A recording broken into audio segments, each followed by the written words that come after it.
Welcome to the Productpreneur Podcast. I'm your host, Nicole Delarzak, product development and marketing coach and mom of three. Learn from and get inspired by women entrepreneurs killing it in the product space. Each episode, we will share the latest trends, proven strategies, and inside secrets of the product world, all designed to give you greater confidence to create your own success through a product venture. Let's do this.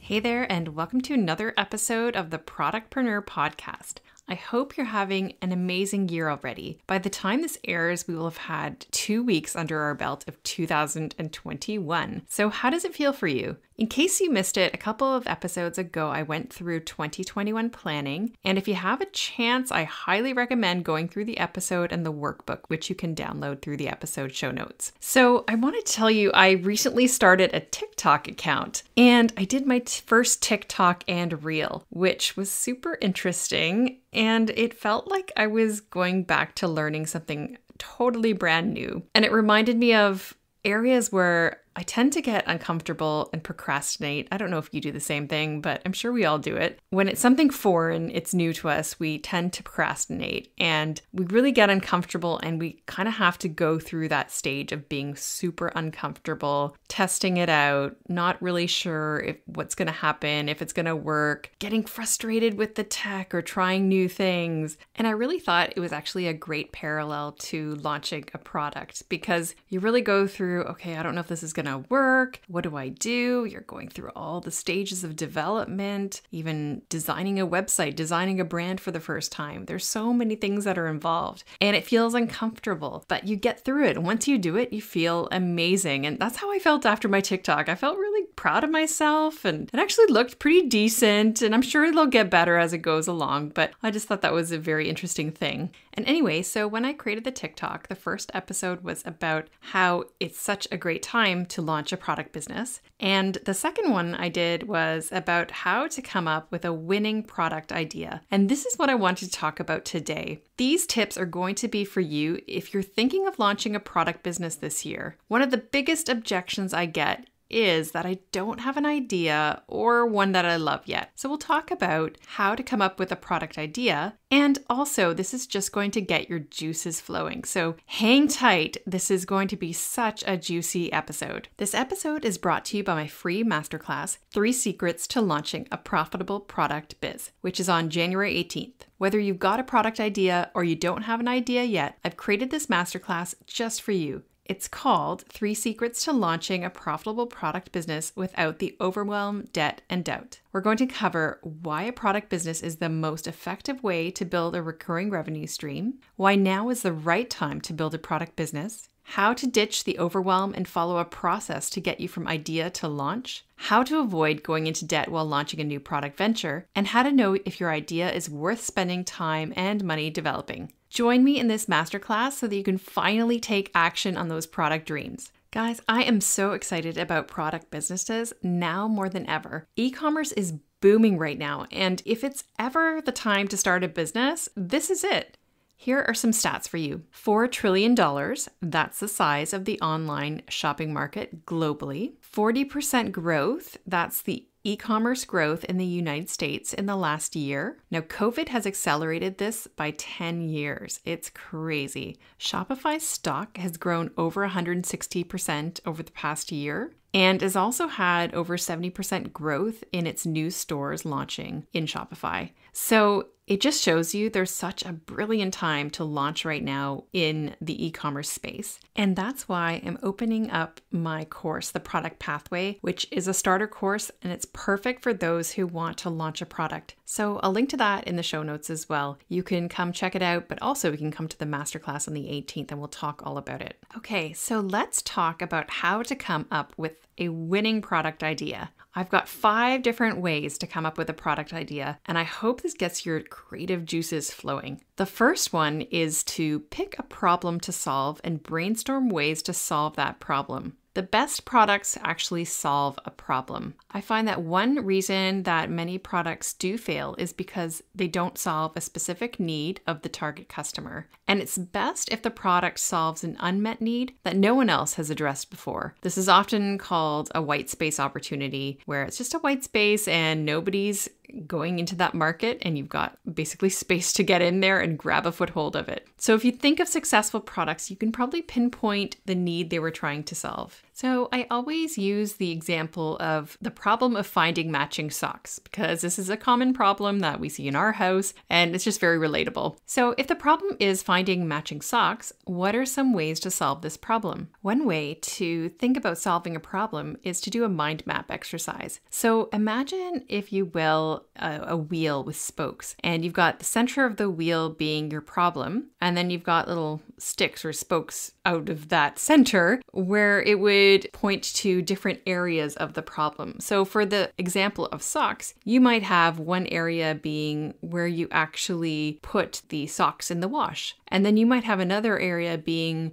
where you find the socks and you fold them. So you could imagine that the solutions to those problems would be different in those different areas. So for example, when you're putting the socks in the wash, you could have a bag for socks, specifically for socks, where you put the socks all together in that bag and then you put them in the wash, and there you go. There's your problem. You're always going to find the socks together. Another would be, so when you're actually folding the socks, and how could you create a way to match certain socks? Well, I don't know. I mean, could there be a machine that you put your socks into and it magically matches them? I have no idea. Maybe they haven't invented it yet. Who knows? Maybe one day there will be some sort of artificial intelligence putting socks together. I don't know. That would make my life a lot easier when I'm doing laundry. So I just wanted to stress that great products do solve problems. I'm going to give you an example of when I worked at Kraft Foods and I was working on Delissio pizza. And at the time, there were really no options for frozen pizza. The frozen pizza aisle was filled with really just pizza that tasted like cardboard. And then your other option was to get pizza delivered to you. But really, there was no great frozen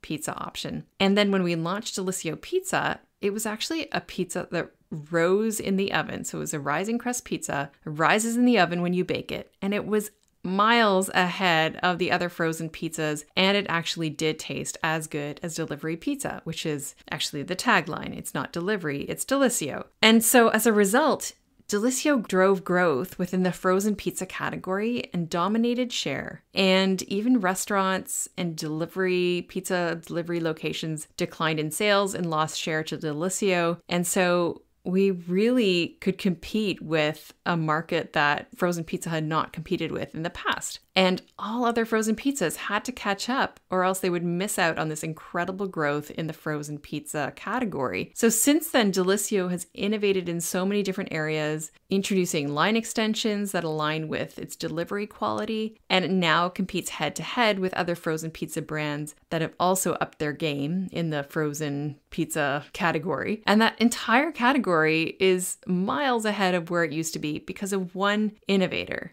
So as you can see, Delissio solved an unmet need that other frozen pizzas weren't solving. Okay, number 2. The next thing you can do is interview your target market and discover their pain points. So if you already have a target market in mind, for me, it usually is around moms because I know it best. And it's probably going to be around the target market that you also know best because it's just easier for you to relate. You're going to know the problems that they solve. So if you have this target market in mind, ask them about their day-to-day experiences and the pain points they have that arise from their day-to-day experiences. And you can do this through interviews or focus groups, but a great way to do this is through having conversations with people in your target market. And then, based on the pain points and the problems that they face, what product solutions would make this person's life easier or better? Where in the problem can you solve the specific pain point? How can you do that? And so there are so many possibilities here and so many ways to solve one specific problem that they face. So for example, if I were to look at moms right now and I were to speak to moms and ask them about the pain points they're feeling right now, I am sure they would talk about COVID and kids learning at home and the mess they experience in their household while everyone's at home, how their kids need them all the time, how they're being interrupted. I mean, there are so many pain points that they're probably experiencing right now. And so you could really drill down into each area that they're having issues with at this moment in time in terms of the COVID situation, everyone being at home, or in terms of e-learning, or whatever the problem is, and really drill into it and find out where they experience the problem. When does it happen? How often? Who's causing it? And so on. So you really want to get specific. And then when you start to drill into the problem even more, you're going to start thinking of different solutions that can help that problem. So think again of that mind mapping exercise where you're looking at different points in the problem and where in those points your solutions could come in. Number 3, improve on an existing product or make yours different. Is there something that you use or that you currently buy that you think could be improved? Or maybe you find a different positioning or need that you fulfill. For example, there are so many candle companies out there, and you could easily get deterred from this market by looking at it and going, oh, well, there's already other candle companies out there. I don't think I want to go into that space. But really, there are many successful ones, and there is room for you in your new business. So just look at what are they doing to be successful, and what would be your unique way to make it different or better. We had the scented market on the podcast, and it was actually one of our most popular episodes. And they're all about natural soy wax candles, scented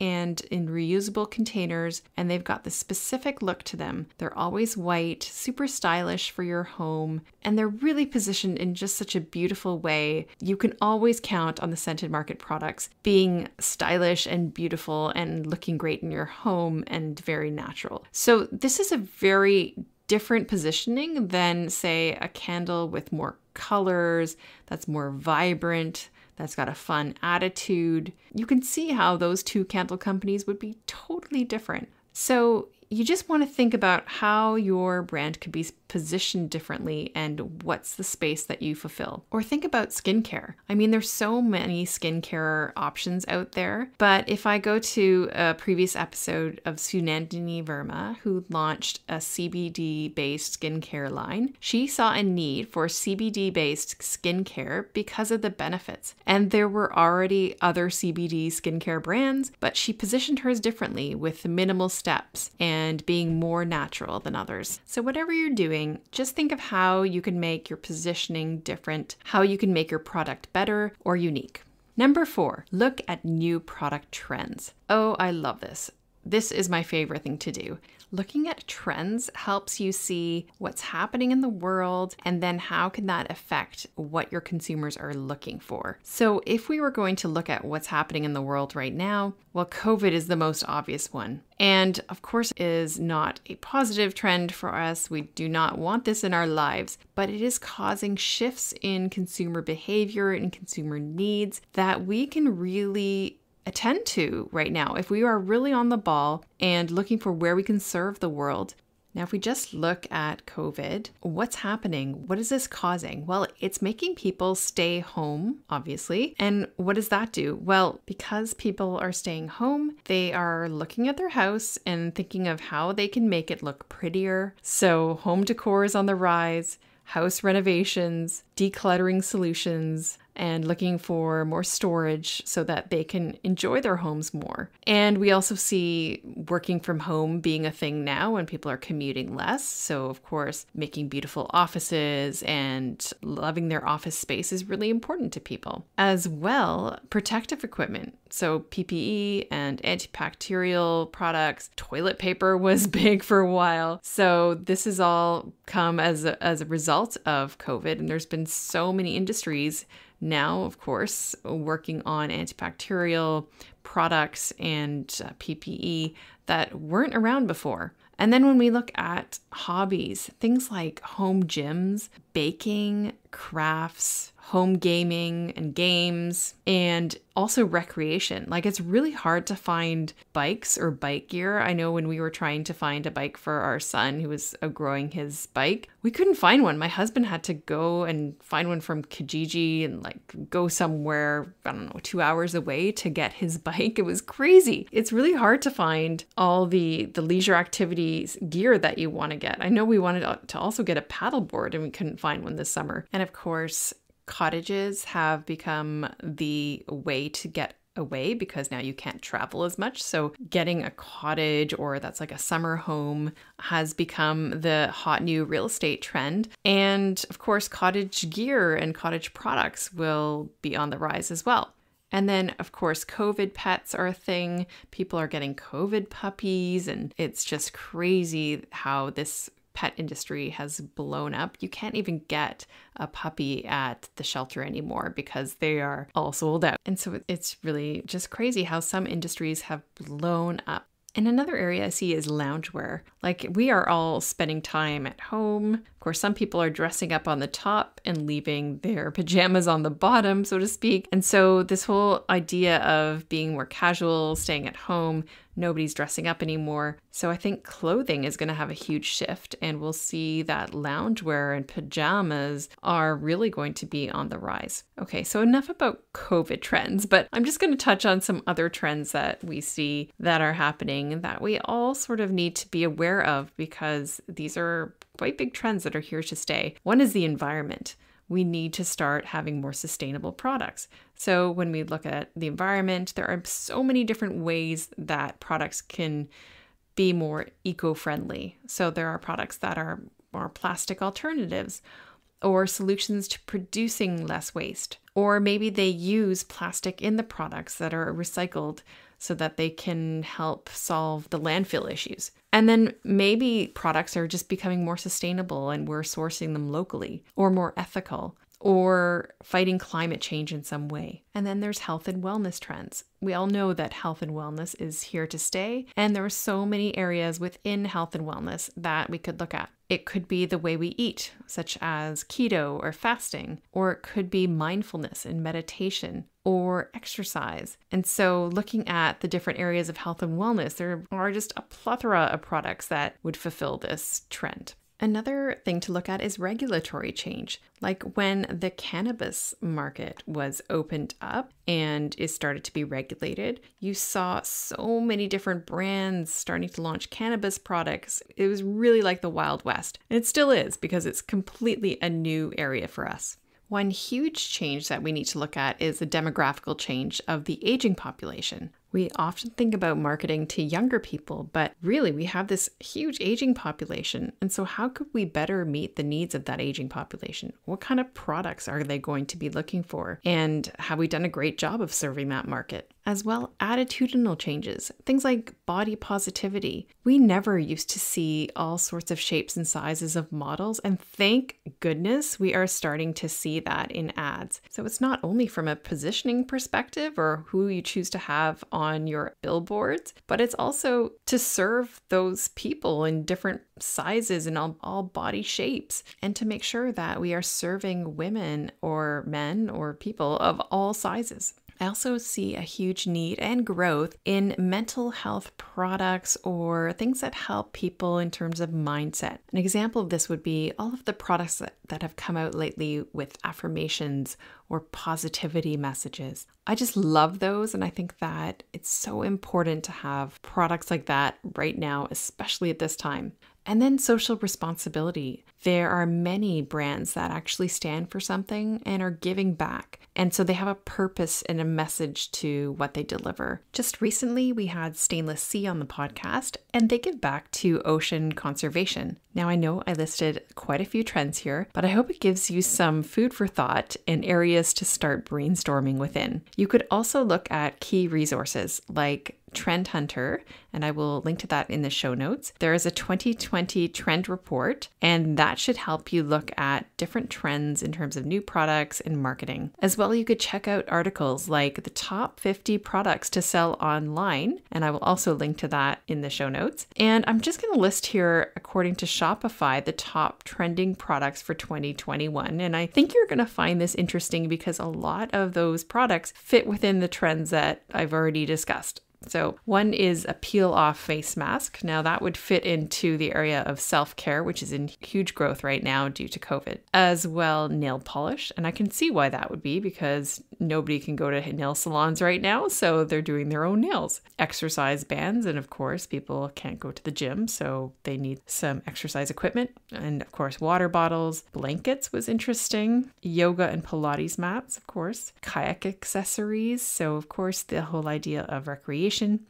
Jigsaw puzzles, yes, definitely. We're doing a lot of those at home. Kitchen and dining room furniture. Okay, so we are all redecorating because everybody needs a nicer space considering that we are all at home. Rugs, which I thought was interesting. Board games, yes, of course. And laptop skins. Yes, because we are all on our laptops and we're all working from home and maybe we just want a nice skin for our laptop. So there you go, the top trending products according to Shopify for 2021. Now, last category is ask your customers. Ask your customers what they're looking for. And also if you have anything like reviews, testimonials, comments, feedback from your customers, go through those so you can look at what your customers are asking for and see if you can find any trends. Or you even poll your customers or interview them to see what else they might be looking for and see if whatever you're designing is something that they'd be interested in. So if you have an existing business, what can you offer your customers that would better serve their needs? So you might have a product business already, and you might want to launch something in the same area, such as a line extension of what you currently have, or into a totally new category, but that still meet the same customers' needs. So for example, you might have a line of juice drinks and your line extension could be a different juice flavor, but a totally new product category could be, say, vegan food that also meets the same kind of nutritional needs as your juices do. Just an example, but that is an example of line extensions and then new product categories. And then say you don't have a product business, but you have a service business. Well, launching a product could actually be an amazing way to fulfill the needs of your current customers in a more cost-effective way. So for example, if you're a coach, a natural product extension to what you offer would be a journal or gratitude cards or something like that, where it is a great tool for your customers or clients to use and also serves as that sort of daily tangible reminder of you and your services. So there you have it, 5 ways to come up with a product idea. I hope you are feeling super excited because I know I am. When I think about ideas, I just get really jazzed up. So let me recap for you. First, pick a problem to solve and brainstorm ways to solve it. Number 2, interview your target market and discover their pain points. 3, improve on an existing product or make yours different. 4, look at product trends. And 5, ask your customers.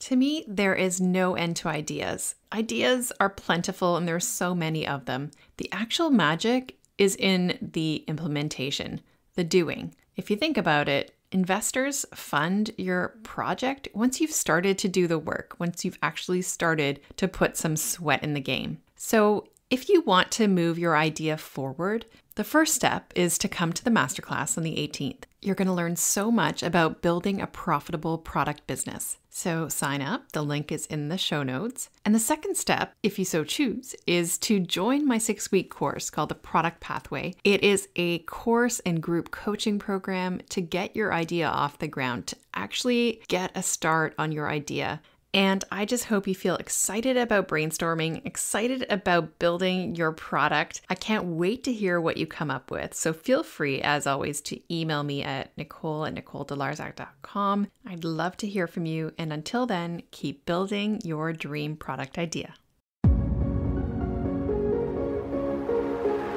Thank you for listening to the Productpreneur Podcast.